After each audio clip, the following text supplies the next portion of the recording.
Bismillahirrahmanirrahim. Hai, Assalamualaikum semuanya.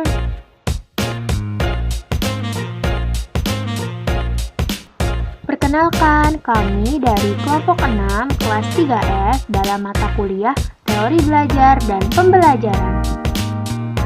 Kemudian anggota kelompok itu diantaranya yang pertama ada Alisa Cahyani, yang kedua ada Nurul Badriah, dan yang ketiga ada Rahma Sabila. Di video kali ini, kami akan menjelaskan materi teori belajar sosial Bandura dengan menggunakan metode pembelajaran diskusi.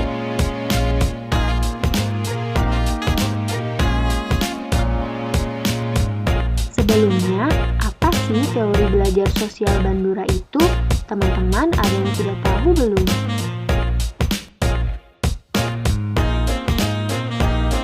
Nah, karena teman-teman belum ada yang tahu tentang apa sih teori belajar sosial Bandura itu, maka kami akan menjelaskan berikut videonya. Tolong disimak baik-baik ya teman-teman. Selamat menonton.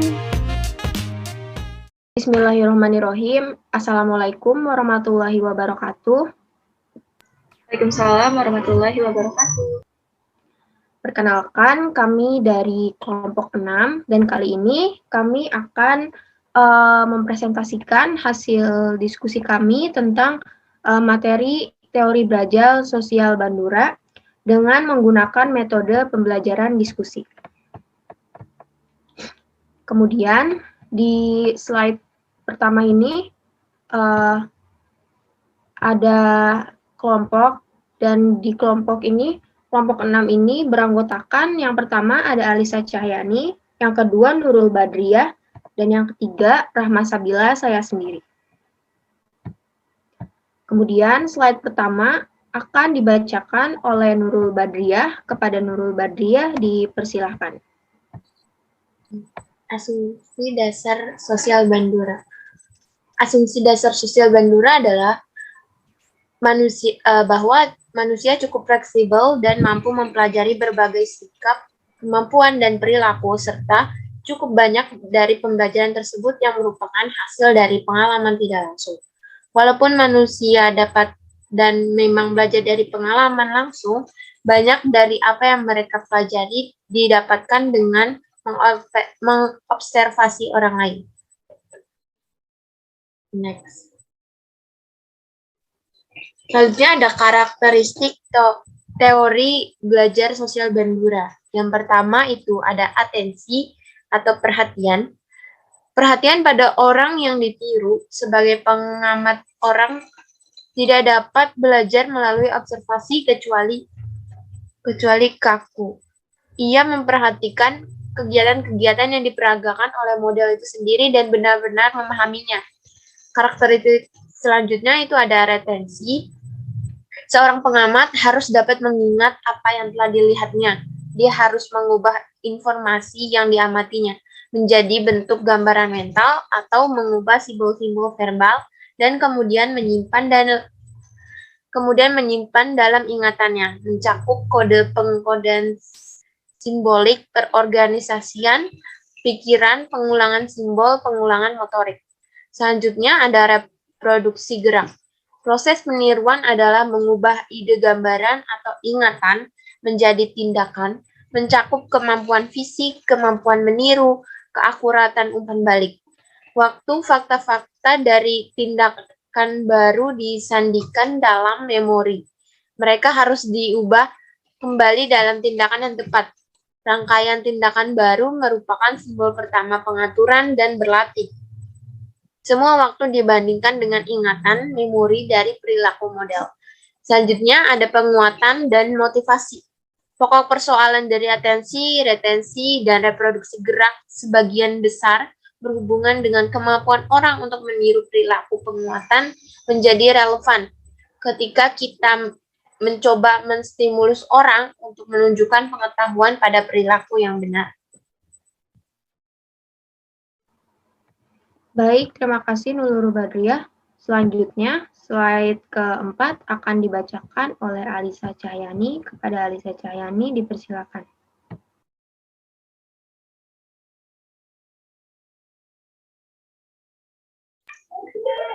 Prinsip dasar sosial Bandura. Yang pertama itu kemampuan seolah-olah mengalami yang dialami orang lain. Bandura menyatakan bahwa orang memahami dunia secara simbolis melalui gambar-gambar kognitif. Jadi, orang lebih bereaksi terhadap gambaran kognitif dari dunia sekitar daripada dunia itu sendiri. Artinya, karena orang memiliki kemampuan berpikir dan memanfaatkan bahasa sebagai alat untuk berpikir, maka hal-hal yang telah berlalu dapat disimpan dalam ingatan, dan hal-hal yang akan datang dapat pula diuji sebagai simbolis dalam pikiran. Yang kedua ada faktor yang saling menentukan. Bandura menyatakan bahwa diri seorang manusia pada dasarnya itu adalah satu sistem diri atau sistem self system. Bandura menyatakan bahwa orang memahami dunia secara simbolis melalui gambar-gambar kognitif. Jadi orang lebih bereaksi terhadap gambaran kognitif daripada dunia sekitar itu sendiri. Artinya, karena orang memiliki kemampuan berpikir dan memanfaatkan bahasa sebagai alat untuk berpikir, maka hal-hal yang telah berlalu dapat disimpan dalam ingatan, dan hal-hal yang akan datang dapat pula diuji secara simbolis dalam pikiran. Yang ketiga, ada kemampuan memahami simbol atau lambang.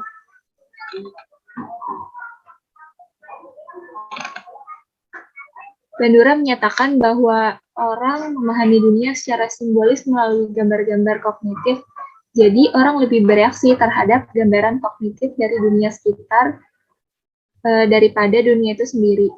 Artinya, karena orang memiliki kemampuan untuk berpikir dan memanfaatkan bahasa sebagai alat untuk berpikir, maka hal-hal yang telah berlalu dapat disimpan dalam ingatan, dan hal-hal yang akan datang dapat pula diuji secara simbolis dalam pikirannya.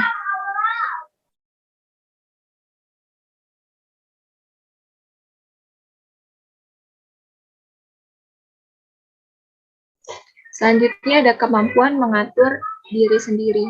Prinsip berikutnya dari belajar sosial itu adalah orang umumnya memiliki kemampuan untuk mengendalikan perilaku mereka sendiri.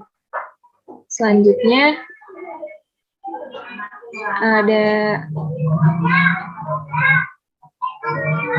kemampuan untuk berefleksi. Prinsip ini menerangkan bahwa kebanyakan orang sering melakukan refleksi atau perenungan untuk memikirkan kemampuan diri mereka pribadi.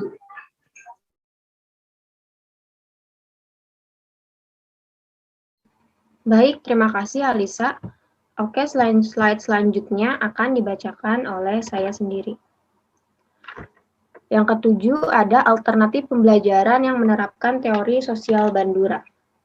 Ketika mereka mengembangkan pengetahuan tentang materi pelajaran dipelajarinya, sekaligus keterampilan memecahkan masalah, paradigma yang menempatkan guru sebagai pusat pembelajaran atau teaching dan siswa sebagai objek seharusnya diubah dengan menempatkan siswa sebagai objek yang belajar secara aktif, membangun pemahamannya atau learning dengan jalan merangkai pengalaman yang telah dimiliki dengan pengalaman baru yang dijumpai. Menurut Bandura, suatu perilaku belajar adalah hasil dari kemampuan individu memaknai suatu pengetahuan atau informasi, memaknai suatu model yang ditiru, kemudian mengolah secara kognitif dan menentukan tindakan sesuai tujuan yang dikehendakinya. Dalam belajar, setiap individu dapat menyadari bahwa perilaku yang dilakukan memiliki tujuan dan konsekuensinya. Baik, sekian dari presentasi dan penjelasan kami kali ini. Terima kasih. Wassalamualaikum warahmatullahi wabarakatuh. Aku mau nanya dong. Aku masih bingung nih, kelebihan dari kekurangan teori ini apa ya, Alisa? Kalau setahu Alisa ya, kekurangan dari teori ini itu manusia belajar atau membentuk tingkah lakunya dengan hanya melalui peniruan gitu, modeling. Karena kan dia mengobservasi. Nah, terus sudah pasti terdapat sebagian individu yang menggunakan teknik peniruan ini juga akan meniru tingkah laku yang negatif. Kalau misalkan contoh atau modelnya itu yang negatif, terus termasuk perilaku yang tidak diterima dalam masyarakat. Maka tidak jarang ada perilaku negatif yang muncul dikarenakan proses peniruan tersebut. Seperti itu, Rahma, kalau menurut Alisa. Oke, baik. Terima kasih banyak ya Alisa atas penjelasannya. Iya, sama-sama. Iya, teman-teman mau bertanya nih. Masih bingung juga. Di PPT kan ada proses peniruan atau modeling ya. Nah, bagaimana dengan seseorang yang mengalami disabilitas tunanetra yang tidak bisa melihat objek modelingnya? Itu kayak gimana ya kira-kira ya?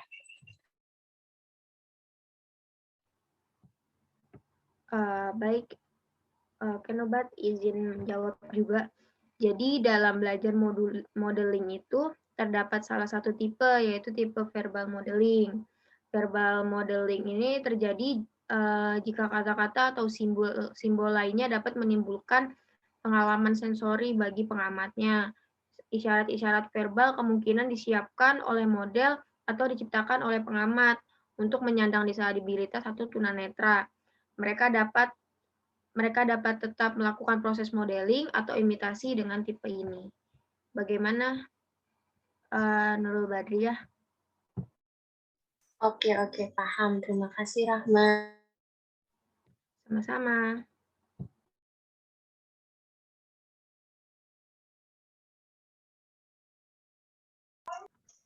Saya masih bingung nih yang apa ya? Kalau misalnya jika seorang peniru gitu perilaku yang seharusnya tidak ditiru atau dijadikan model, terus hal apa ya yang dapat dilakukan untuk mengatasi serta mencegah supaya hal itu tuh tidak terjadi? Kalau menurut Mbak gimana? Menurut aku, untuk mengatasi anak yang dapat meniru perilaku yang negatif adalah dengan melibatkan peran orang tua dalam mendidiknya. Seperti orang tua harus bisa mengawasi dan melihat bagaimana lingkungan bermain anak tersebut. Terus yang kedua, orang tua juga perlu bagaimana pergaulan anak. Orang tua juga perlu tahu bagaimana pergaulan anak saat belajar dengan teman-temannya, belajar dan bermain dengan teman-temannya. Terus yang ketiga itu orang tua juga harus peka terhadap lingkungan keluarga itu sendiri, apakah sudah benar-benar bisa menjadi role model bagi sang anak atau belum. Karena memang anak dapat menerapkan perilaku meniru sejak kecil, seperti bagaimana dia melihat aktivitas orang tuanya sampai bagaimana dia melihat cara orang tuanya berbicara. Oleh karena itu, sebagai orang tua harus bisa mengetahui lingkungan sang anaknya terlebih dahulu. Kalau dari aku seperti itu, Alisa. Iya, dapat dipahami, Mbak. Terima kasih.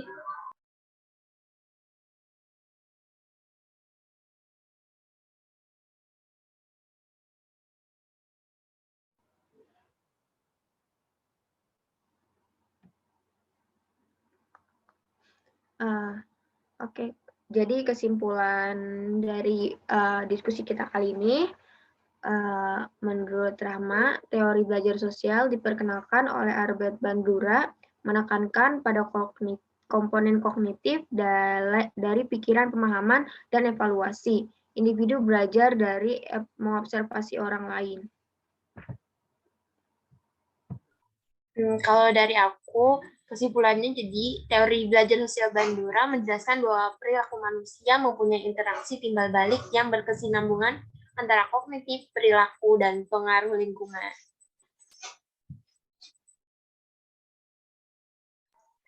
Benar yang dikatakan teman-teman semua.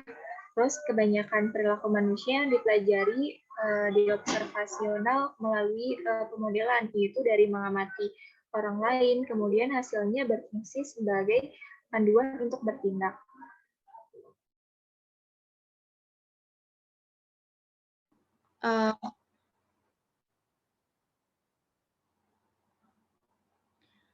Baik, itu adalah contoh dari pembelajaran model diskusi. Sekian dari video pembelajaran kelompok 6, kurang dan lebihnya mohon maaf. Assalamualaikum warahmatullahi wabarakatuh. Waalaikumsalam warahmatullahi wabarakatuh. Waalaikumsalam warahmatullahi wabarakatuh. Terima kasih teman-teman. Dadah. Terima kasih. Semuanya.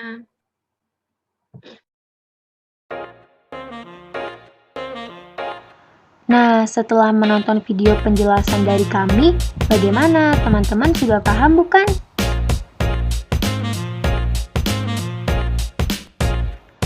Yang pastinya teman-teman sudah paham dong tentang apa sih teori belajar sosial Bandura itu. Jadi jangan sampai lupa ya teman-teman. Baik, sekian dari video kami kali ini. Kurang lebihnya mohon maaf. Wassalamualaikum warahmatullahi wabarakatuh. Terima kasih teman-teman telah menonton.